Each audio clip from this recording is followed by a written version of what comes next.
Avery had been burning her own skin with chemical suppressants for 6 years, and in all that time, no one had discovered what she truly was.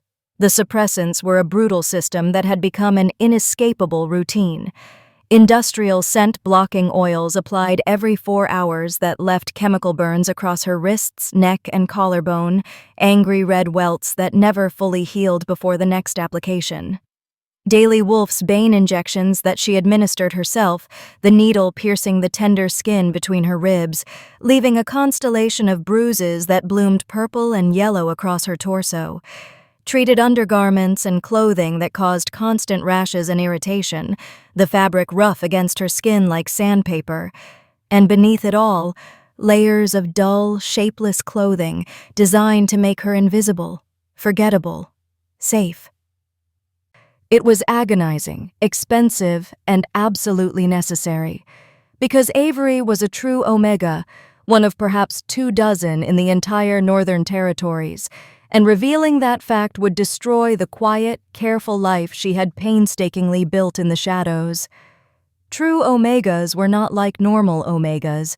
They were extraordinarily rare, blessed, or cursed by the moon goddess with fertility and power that transcended normal wolf capabilities. Their scent during heat could drive alphas into violent claiming frenzies, stripping away rationality and control, turning civilized wolves into savage competitors who would kill for the right to claim them. They were prizes to be hunted, captured, owned by whichever alpha proved strongest, their autonomy nothing more than collateral damage in the battle for possession. Avery had watched it happen to her childhood friend when she was 19, had watched Juniper's true Omega nature reveal itself during her first heat at the spring market in their small border pack, had watched every unmated alpha within 50 miles descend on the market square like predators scenting blood. The chaos had been immediate and terrifying. The snarling, the violence, the way Juniper's terrified screams had been drowned out by the sounds of alphas fighting, bones breaking, blood spattering across the cobblestones. The memory was seared into Avery's mind with the brutal clarity that trauma provided. She remembered hiding behind the baker's stall, her hand pressed over her mouth to muffle her own frightened whimpers, watching as the fighting raged mere feet away. Juniper had been in the center of it all, trying desperately to run, to escape, her dress already torn at the shoulder, her face streaked with tears and terror. The victor had been Brooks, a cruel alpha from the Eastern Territories known for his brutality and his collection of Omegas he kept like possessions. He had emerged from the carnage covered in blood, some his own, most belonging to the 7 alphas he had defeated. Avery had watched, frozen in horror, as Brooks dragged Juniper toward the forest road, his hand fisted in her hair, her feet barely touching the ground as she struggled. Juniper had been screaming, sobbing, begging for someone, anyone, to help her. But no one had moved. No one had dared challenge Brooks after witnessing what he had done to claim her. For just a moment, Juniper's wild, terrified eyes had found Avery's through the crowd. The recognition had been instant, devastating. And then Juniper had mouthed a single word, silent but unmistakable. Hide. Avery had tried to follow, had taken 3 stumbling steps toward the forest road before the baker's wife grabbed her arm with bruising force, yanking her back behind the stall. "You cannot help her," the woman had hissed, her voice thick with grief and pragmatism. "You cannot stop this. All you can do is pray your own nature never reveals itself, girl, or you will suffer the same fate." That night, trembling and sick with guilt, Avery had gone to Juniper's mother. The woman had collapsed at the news, her wails of anguish echoing through the small cottage. But between the sobs, she had gripped Avery's hands with desperate strength and told her a truth that changed everything. "True Omega bloodlines run in clusters," she had whispered hoarsely. Juniper's grandmother was one, her aunt. If you grew up close to Juniper, if your families were entwined, you must be vigilant, child. When your own nature emerges, and it will, you have 2 choices. Accept the same fate as my daughter, or find a way to hide. Juniper's mother had died 3 months later. Some said it was pneumonia. Others whispered it was a broken heart, that she had simply lost the will to live after losing her daughter to a monster. Avery had been left alone with the knowledge that her own true Omega nature was inevitable, and with the bone-deep determination that she would not let them take her the way they had taken Juniper. She had sold every possession she owned to afford the initial supply of suppressants, her mother's jewelry, her father's tools, the small cottage she had inherited, had traveled to Crimson Vale Pack under a false name and history, taking work as a palace scribe, a position so low-ranking and unremarkable that no one looked at her twice, had built an entire existence around the single consuming goal of never, ever revealing what she truly was. For 6 years she had succeeded. For 6 years she had been invisible, safe, surviving. And in all that time, she had not heard a single word about Juniper. Did not know if her friend was alive or dead, if Brooks had broken her completely, or if some fragment of the bright, laughing girl Avery remembered still existed somewhere in the Eastern Territories. All she knew was that Juniper's fate, and that desperate, silent command to hide, had taught her the most critical lesson of her life. Freedom was worth any price, even if that price was paid in chemical burns and daily injections and a half-life lived in the shadows. Even if that price was slowly poisoning herself to death. That fragile safety shattered the day Alpha King Liam arrived at Crimson Vale. Avery had been in the palace archives when the announcement came. The Alpha King himself would be conducting treaty negotiations with the Crimson Vale leadership, and his stay would extend for 3 weeks, possibly longer. The news had sent ice flooding through her veins. She knew of Liam by reputation alone, and every story made her blood run cold. They said his senses were unnaturally sharp, that he could scent deception and fear like other wolves scented prey. They said his control was absolute, his authority unquestionable, his wolf more dominant than any alpha in 3 generations. They said he was dangerously intelligent, ruthlessly fair, and utterly uncompromising. They said nothing escaped his notice. Avery had pressed her hand against the leather-bound book in front of her, her fingers trembling, the chemical burns on her wrists throbbing in time with her racing heart. 3 weeks. He would be in the palace for 3 weeks. She would simply have to be more careful, more diligent with her suppressants, more invisible than she had ever been before. She would have to make sure that the Alpha King never, ever looked at her twice. Because if Liam discovered what she was, if his legendary senses detected the truth beneath the chemical mask she wore, like armor, Avery knew with absolute certainty that 6 years of suffering, of survival, of sacrifice would be destroyed in an instant. And this time, there would be no one to mouth the word hide. This time, there would be nowhere left to run. If you believe no one should be claimed against their will, hit subscribe. Only predators and abusers won't. Comment, "Choice is sacred," if you stand against forced bonds. For 3 days, Avery's strategy of invisibility worked perfectly. She timed her archive shifts to avoid the hours when Alpha King Liam and his entourage moved through the palace corridors. She took her meals in her quarters rather than the servants' hall. She reapplied her chemical suppressants with obsessive precision, every 3.5 hours instead of 4, enduring the fresh burn of the oils against skin that never fully healed, administering her wolf's bane injections with trembling hands that left new bruises overlapping old ones. The pain was constant, exhausting, but it was familiar. And familiar pain was infinitely preferable to the alternative. On the 4th day, her carefully constructed routine betrayed her. The palace steward had assigned her an urgent task: catalog and preserve a collection of ancient manuscripts that had been discovered in a forgotten storage room during preparations for the treaty negotiations. The documents were centuries old, their pages brittle and yellowed, their ink faded but still legible. Treaties between long-dead packs, territorial agreements, bloodline records, the kind of historical treasure that made Avery's scholar's heart quicken despite her fear. She had been working for hours, lost in the meticulous process of translation and documentation when she reached for the oldest manuscript in the collection. The leather binding cracked beneath her fingers as she opened it, revealing pages covered in elegant script that detailed a peace accord between the Northern and Eastern territories from over 300 years ago. It was beautiful, historically significant, and she was so absorbed in deciphering the archaic language that she forgot the most fundamental rule of her existence. She forgot to be careful. Her gloves lay on the desk beside her, removed moments earlier when the leather fingertips had made it impossible to turn the delicate pages. She had meant to put them back on, had fully intended to, but the manuscript's contents had drawn her in, and her bare fingers traced the faded ink almost reverently as she read, making notes in her careful script.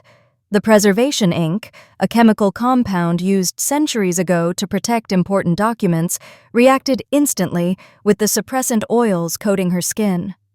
Avery felt it before she understood what was happening.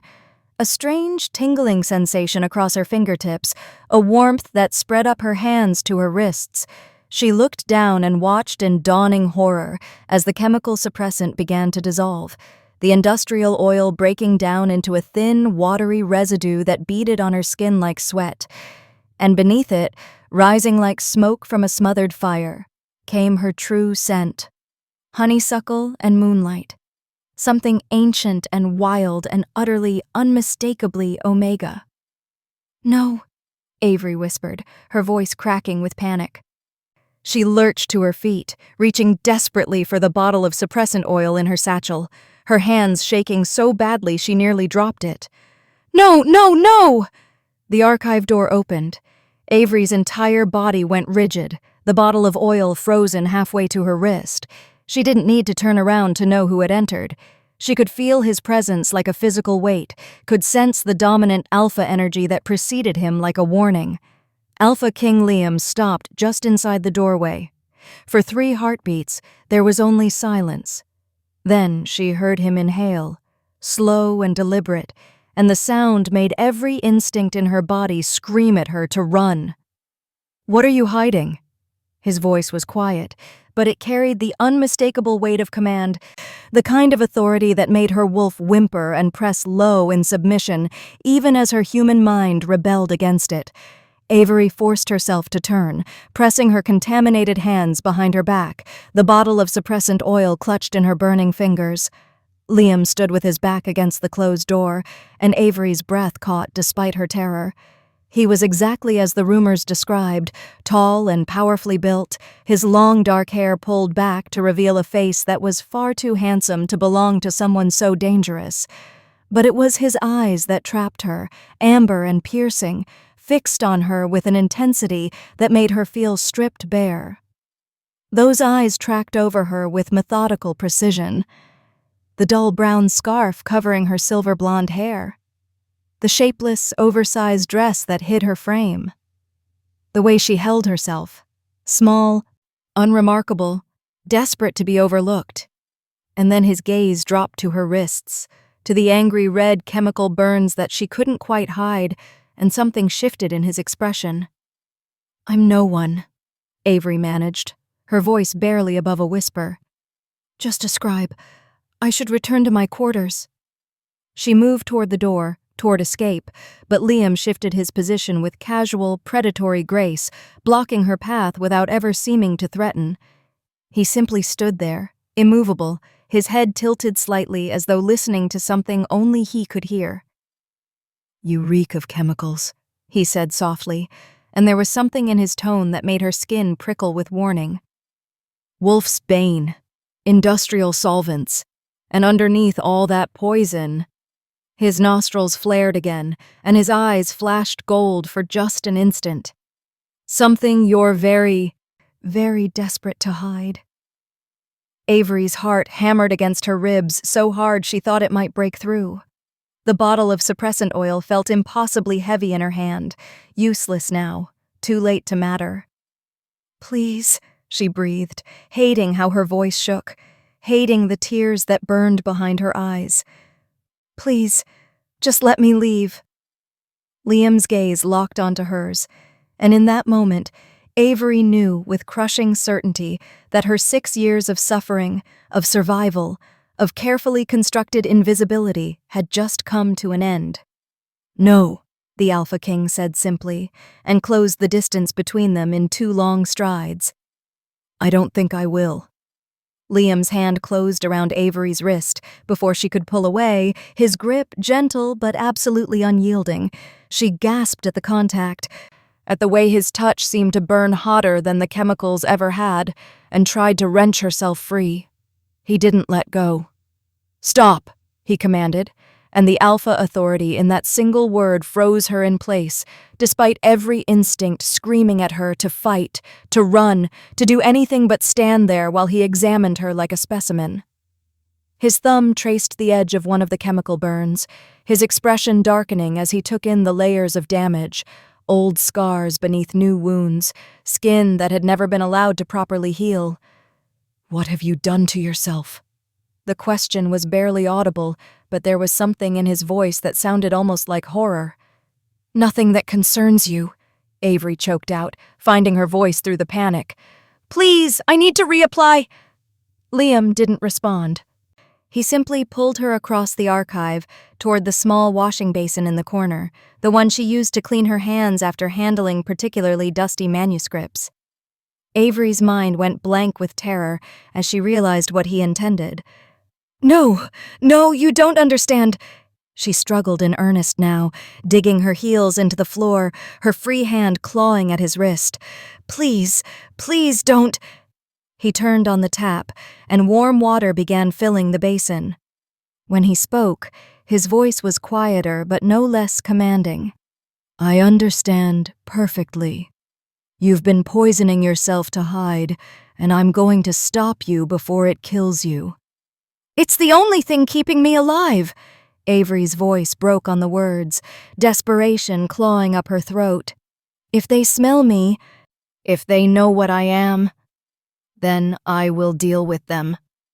Liam guided her hands into the water with a firmness that left no room for argument, and began washing away the suppressant oils with methodical, devastating efficiency. The soap cut through the chemicals like they were nothing, and Avery watched in helpless horror as 6 years of protection literally dissolved before her eyes.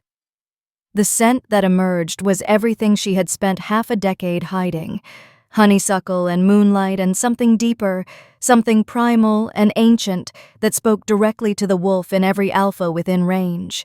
It flooded the archives in a sweet, overwhelming wave, so potent after years of suppression that it seemed to saturate the very air. Avery felt it pour off her skin like she was bleeding light, felt it announce to the entire palace exactly what she was. Liam went absolutely still, his hands frozen on hers in the water. His eyes flashed brilliant gold, his pupils dilating as the full force of her scent hit him. When he spoke, his voice was barely controlled, rough with something that sounded like equal parts awe and hunger. "True Omega." It wasn't a question. It was a declaration, and hearing the words spoken aloud after so many years of hiding made something inside Avery shatter completely. "Please," she sobbed, trying one last time to pull away, to reach for the suppressant oil that still sat uselessly on the desk. "Please let me cover it. They'll come for me. They'll fight for me. I'll end up like... The chemicals are killing you." Liam's grip tightened, not painfully, but enough to keep her hands in the water, to keep washing away every last trace of her protection. "I can smell the poison in your blood, can see it in your skin, hear it in your heartbeat. Whatever you're running from, whatever you're afraid of, dying slowly in agony, is not survival." "It's better than the alternative." Avery's voice cracked into a scream, raw and desperate. "You don't know what they do to us. You don't know." Liam pulled her closer, out of the water, and before she could process what was happening, he was inhaling deeply at the curve of her neck where her scent was strongest. The intimacy of it, the possessiveness, made her freeze in shock. And then his eyes met hers, amber locking with her wide, terrified gaze, and the world exploded. The mate bond hit like lightning striking, a connection so violent and absolute that Avery actually staggered, would have fallen if Liam hadn't been holding her. She felt it slam into place with physical force, felt the golden thread snap taut between them, binding her to him with a certainty that transcended logic or choice or fear. No, this couldn't be happening. This wasn't. Liam made a sound low in his chest, something between a growl and a groan, and she felt his wolf surge forward with overwhelming possessive need. His hands tightened on her arms, his eyes blazing gold, and for one terrible moment Avery thought he would claim her right there, would give in to the mate bond's demand the way every alpha in every nightmare had. Then he released her and stepped back, the movement so abrupt it seemed to cost him physical pain. His chest heaved with the effort of control, his hands clenched into fists at his sides, but he put 3 full steps of distance between them. "You're mine," he said, his voice wrecked and rough and absolutely certain. "The moon goddess herself has decreed it, but I won't take what isn't freely given." Before Avery could respond, before she could even begin to process those words, Liam strode to the archive doors and threw them open. 3 alphas stood in the hallway, drawn like moths to flame by her scent. Avery recognized them from Liam's guard, powerful wolves with hungry eyes fixed on the doorway, on her, their bodies tense with the barely controlled urge to challenge, to fight, to claim. Liam's voice, when he spoke, carried the absolute authority of a king, a command that resonated through the palace with undeniable force. "She is under the protection of the Alpha King. She is my mate, acknowledged and claimed by right of the moon bond. Any challenge will be met with death." His eyes swept over the 3 alphas, daring them to try, promising violence if they did. "Does anyone wish to dispute this?" The hallway remained silent, but Avery could see it in their eyes. The hunger, the calculation, the way they looked at her like she was a prize worth dying for. And she knew, with sinking certainty, that this was only the beginning. Hit subscribe if you believe true Omegas should choose their own mates. Trolls who support forced claiming won't. Comment, "Protect the vulnerable," if you stand against predators like those 3 alphas. The first challenge came within the hour. Avery had been escorted to a guarded room on the 3rd floor. Not a cell, but not freedom either, with 2 of Liam's personal guards stationed outside and a window that overlooked the palace courtyard. She stood at that window now, her hands pressed against the cold glass, her entire body trembling as she watched Alpha King Liam stride into the courtyard below. Gavin was already waiting, a commander from Liam's own forces, his expression hard with ambition and hunger.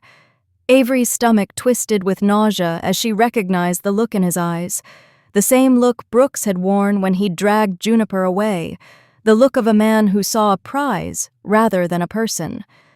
"I challenge for the right to claim the true Omega," Gavin's voice carried up to her window, formal but edged with barely contained aggression. "By ancient law, she belongs to the victor, not to bloodline or bond." Liam's response was a single word, cold and final. "No." Then he moved. The fight was brutal and sickeningly efficient. Liam didn't fight like he was trying to win. He fought like he was making a statement. He caught Gavin's first strike and twisted, the sharp crack of breaking bone audible even from Avery's distance. Gavin's scream cut off abruptly as Liam drove him into the ground with such force that dust exploded from the courtyard stones. When Gavin tried to rise, Liam's boot caught him in the ribs, and the commander stayed down. "She is not a prize," Liam said, his voice carrying clearly in the sudden silence. "She is my mate. Challenge me again, and I'll break more than your arm." Avery's hands were shaking so badly she had to grip the windowsill to keep standing. The second challenge came before the guards had even dragged Gavin away. Caleb, a visiting alpha from the Eastern Territories, Brooks's old territory, stepped forward with a confidence that made Avery's blood run cold. He was bigger than Gavin, battle-scarred and cruel-eyed, and when he smiled up at the window where she stood, Avery felt 6 years of terror crystallize in her chest. "The Eastern Pacts don't recognize mate bonds with unclaimed Omegas," Caleb announced. "She's unmated. That makes her fair game." Liam didn't bother responding with words this time. The violence was swift and terrible. Liam moved like water and struck like iron, every blow calculated to cause maximum damage. He avoided Caleb's attacks with contemptuous ease and responded with devastating precision. Fists, elbows, a vicious knee to the ribs that made Caleb double over. When Caleb tried to shift, tried to bring his wolf forward to even the odds, Liam caught him by the throat and squeezed until the alpha's eyes bulged, until his struggles weakened, until he finally went limp in submission. Liam dropped him like garbage and turned to face the gathered crowd. "Anyone else?" The third challenge came from the palace itself. Declan was a guard Avery recognized, a wolf who had worked in the archives building for months, who had always been kind in a distant, professional way. She had never understood why he sometimes watched her with confused fascination, why his gaze would linger when he thought she wasn't looking. Now, with her true scent flooding the palace, she understood perfectly. "I've been drawn to her for months," Declan said quietly, and there was something almost apologetic in his voice. "I didn't know why until now." "That means something. The moon goddess." "The moon goddess gave her to me," Liam interrupted, and his voice was so cold it could have frozen blood. "You felt an echo. I feel the bond. There's a difference." Declan shifted anyway, his wolf form massive and gray, and lunged with the desperate violence of someone fighting for something he believed was destiny.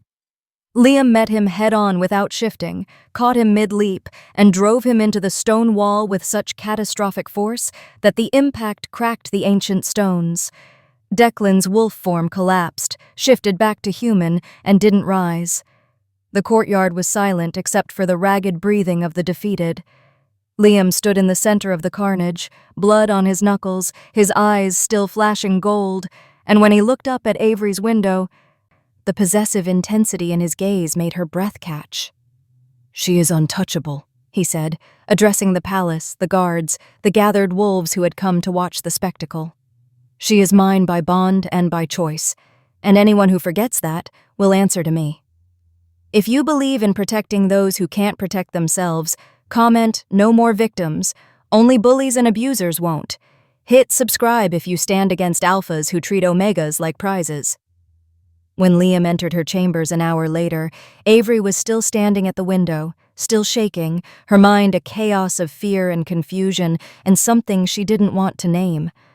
The chambers were luxurious, soft carpets, a massive bed with silk sheets, a private bathing room, windows that let in golden afternoon light. And locks on the inside of the door, she noticed. Locks that she controlled. "You exposed me," she said without turning, her voice hollow. "You destroyed everything I built.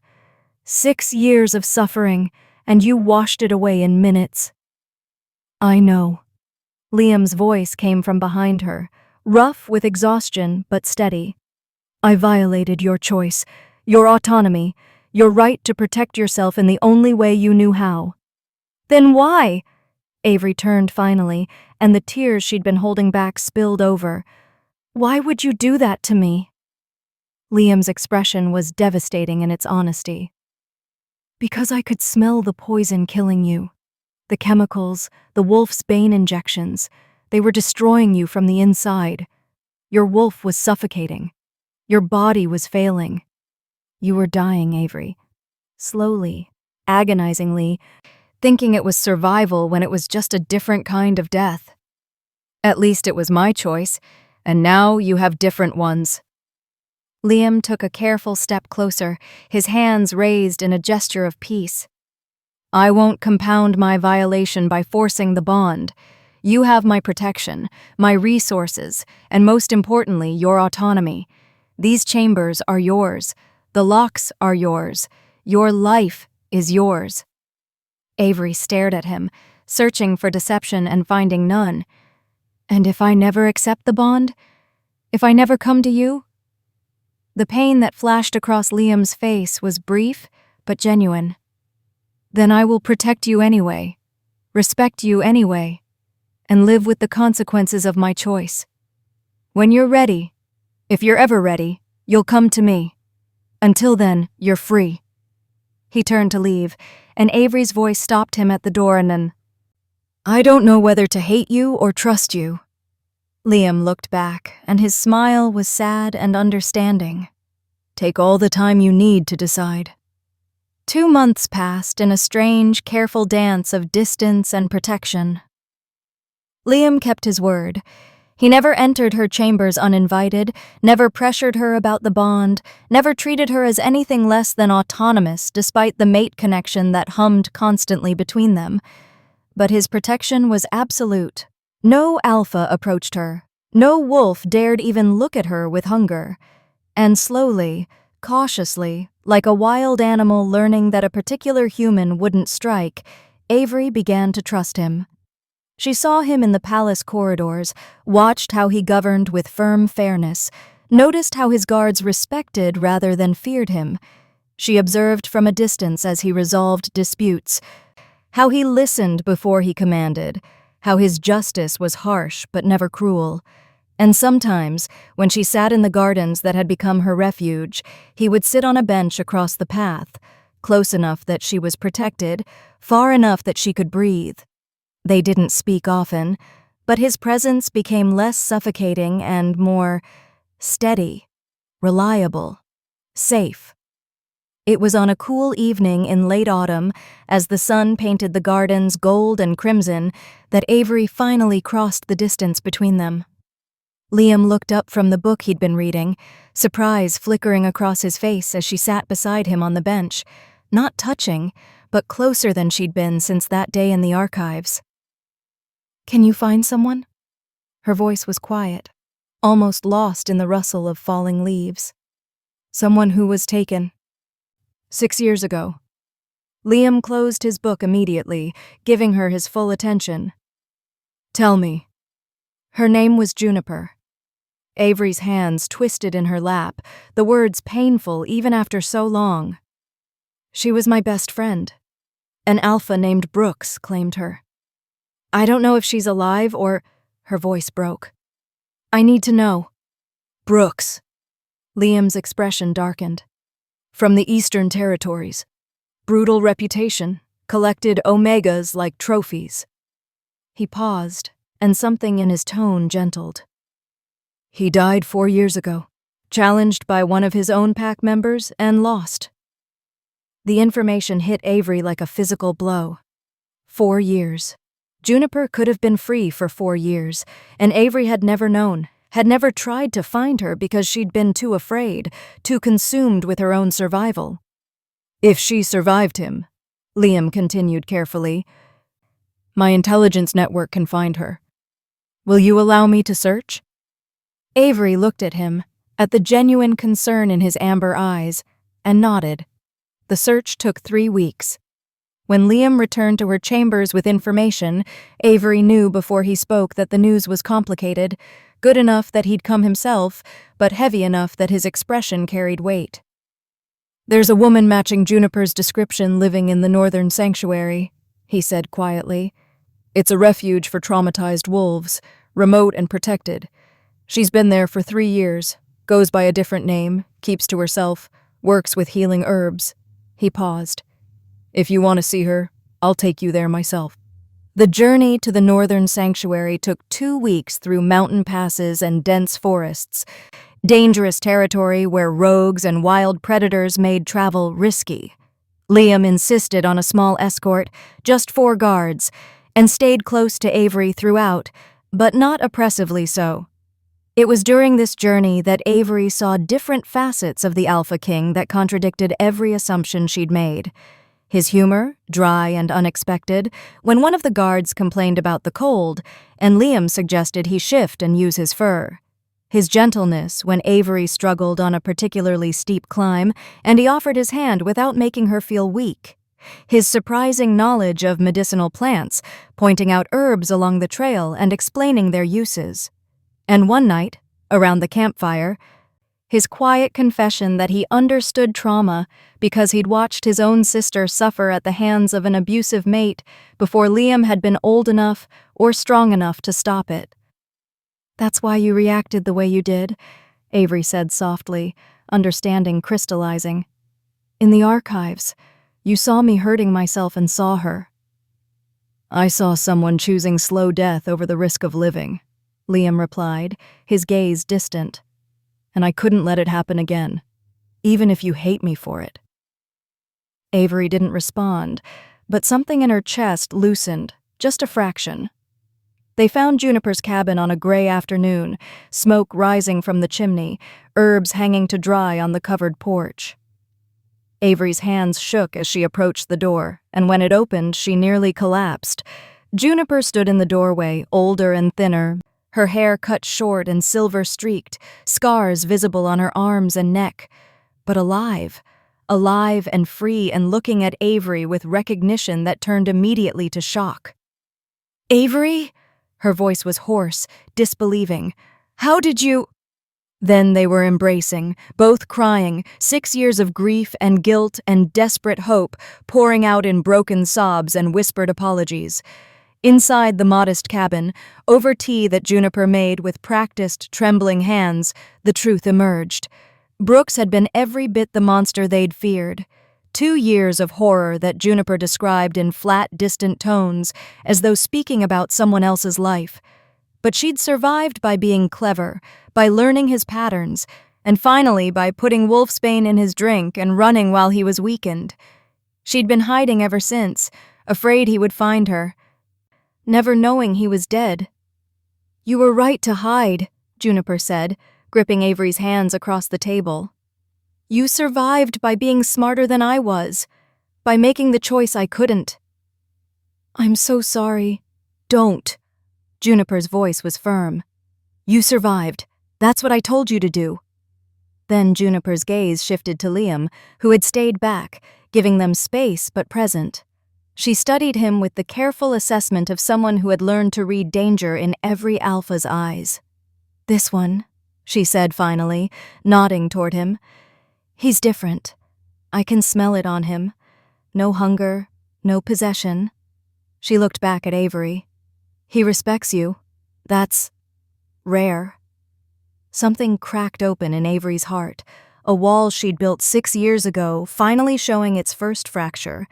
Because if Juniper, who had suffered everything Avery feared, could see the difference, could recognize respect where Avery had only seen violation, then maybe she'd been wrong about what Liam had done, or at least wrong about why he'd done it. The confrontation came 3 days after they returned from the northern sanctuary. Avery had been quiet during the journey back, processing everything: Juniper's survival, her scars, her cautious validation of Liam. But the gratitude for finding her friend had become tangled with the old resentment, and it festered until Avery couldn't contain it anymore. She found Liam in his study late one evening and closed the door behind her with enough force that he looked up sharply from his correspondence. "I need to say something," she began, her voice tight with barely controlled emotion. "And you're going to listen." Liam set down his pen immediately, his full attention on her. "I'm listening." "I resent you." The words came out harsh, raw. "I resent that you exposed me without my consent, that you made the choice for me, that you decided you knew better what I needed than I did. You took away 6 years of sacrifice and suffering and survival and dismissed it all like it meant nothing. It didn't mean nothing. You didn't let me finish." Avery's voice cracked. "You violated my autonomy, my agency, my right to choose how I lived, even if that choice was killing me. You had no right. Finding Juniper doesn't erase that. Protecting me doesn't erase that. Even if you were right about the poison, even if you saved my life, you still stole my choice, and I didn't get to decide." Silence filled the study, heavy and suffocating. Then Liam stood slowly, his expression open and devastated in a way she'd never seen. "You're right," he said simply. "I stole your choice. I saw you dying and made a decision that wasn't mine to make. I won't ask for forgiveness because I don't deserve it. I won't defend what I did because there is no defense." He paused, his voice dropping to something raw and honest. "But I will spend every day for the rest of my life proving that I will never control you again. That I respect your autonomy even when, especially when, I disagree with your choices. You deserved better than what I gave you, Avery, and I'm sorry." Avery stared at him, the apology she'd expected to fight for given freely, completely, without excuses or justifications. And somehow that made it worse and better all at once. She left without another word. But something had shifted between them. Not resolved, but acknowledged. Real. The decision came 6 weeks later, 4 months after that day in the archives. Avery had watched Liam keep every promise. Watched him protect her without possessing her, respect her boundaries even when the mate bond clearly caused him pain. She'd seen him help resettle Juniper in a safer location with resources and protection. Watched him defend a young Omega in his court from an aggressive Alpha, his justice swift and absolute. Observed how he governed with strength tempered by compassion, how his word was law, but his law was fair. And slowly, carefully, she'd felt her fear transform into something else, something that felt dangerously like trust, like choice. She entered his chambers late one evening without knocking, her heart hammering, but her resolve steady. Liam looked up from his desk, surprise and immediate concern crossing his face as he stood. "Avery? What's wrong?" "I choose this," she interrupted, her voice shaking but clear. "I choose you. Not because of the bond pulling at me. Not because you're the Alpha King, and I'm afraid of what happens if I refuse.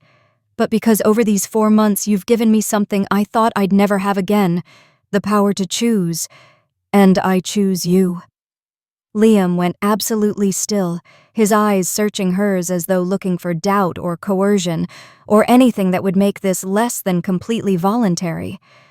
"Are you certain? Because once we complete the bond, I'm certain." Avery closed the distance between them, her hand reaching up to touch his face, feeling the tension in his jaw, the restraint that was costing him everything. "I'm choosing you, Liam. Freely. Completely. So stop asking and kiss me." The bond completion was overwhelming in ways Avery had never imagined. Not the violent claiming she'd feared all those years, but something transcendent and healing, a connection that felt like coming home, like 2 fractured pieces finally made whole. Liam was gentle and fierce and reverent, treating her like she was precious and powerful all at once. And when the bond finally sealed completely, the golden thread between them blazed so brightly that Avery gasped with the beauty of it. She felt his wolf recognize hers, felt their souls intertwine, felt for the first time in 6 years, completely and utterly safe. "I love you," Liam whispered against her skin, his voice wrecked with emotion. "My mate, my choice, my everything." And Avery, who had spent so long hiding that she'd forgotten what it meant to be seen, whispered back, "I love you too." 6 months later, Liam called a gathering of all packs in the Northern Territories. Avery stood beside him as Luna, no longer hiding her silver blonde hair or her scent or her nature. She wore the traditional Luna crown and robes, but more importantly, she wore her power openly. A true Omega who had chosen her mate and now stood as his equal. Liam's voice carried across the assembled Alphas, Betas, and Omegas with absolute authority. "True Omegas are sacred," he declared, his hand finding Avery's and holding tight. "They are not prizes to be fought over, not property to be claimed, not trophies to be collected. They are wolves blessed by the moon goddess with extraordinary gifts, and they deserve the same autonomy and respect as any other wolf." He paused, letting the words sink in. "From this day forward, any Alpha who forces a claim on a true Omega will be executed. True Omegas choose their own mates, and their choice is law. This decree is effective immediately across all territories under my authority." The declaration sent shockwaves through the gathered packs, but Liam's expression brooked no argument. The law had changed. The old ways were over. That night, in their private chambers, Avery turned to Liam with tears in her eyes. "I hated you for taking my choice," she confessed quietly. "But you gave me back my life. You freed me from a prison I'd built from fear. I don't regret the outcome. I regret only that I didn't get to choose the beginning." Liam pulled her close, pressing a kiss to her forehead. "Then we'll make sure every choice from here forward is yours." 3 years later, Avery held twin daughters in her arms, their dark hair streaked with silver blonde highlights, their eyes amber and bright with curiosity. She no longer smelled of chemicals and poison, only honeysuckle and happiness and home. The scars on her wrists had faded to silver lines, reminders of survival, not shame. Liam cradled one daughter while Avery held the other, and his voice was thick with emotion as he made a vow that echoed through their chambers. "You will never hide what you are," he promised his daughters, his eyes meeting Avery's over their heads. "You will never fear your own nature or suppress your gifts. You will grow up free, choosing your own paths, your own mates, your own lives. I promise you the world your mother should have had, a world where true Omegas are celebrated, not hunted, where choice is sacred, where love is freely given, not forcibly taken." Avery smiled through happy tears, watching her mate, her choice, promise their daughters the freedom she'd fought so hard to find. And for the first time in her life, she wasn't afraid of what the future held. She was free. Thank you so much for watching till the end. If you enjoyed this story, don't forget to like the video, subscribe to the channel, and turn on the notification bell so you never miss our next upload. I'd also love to hear your thoughts. Tell me in the comments what you think about this story and where you're watching from. Your support means a lot and helps us keep creating more stories like this. Until next time, stay safe, stay inspired.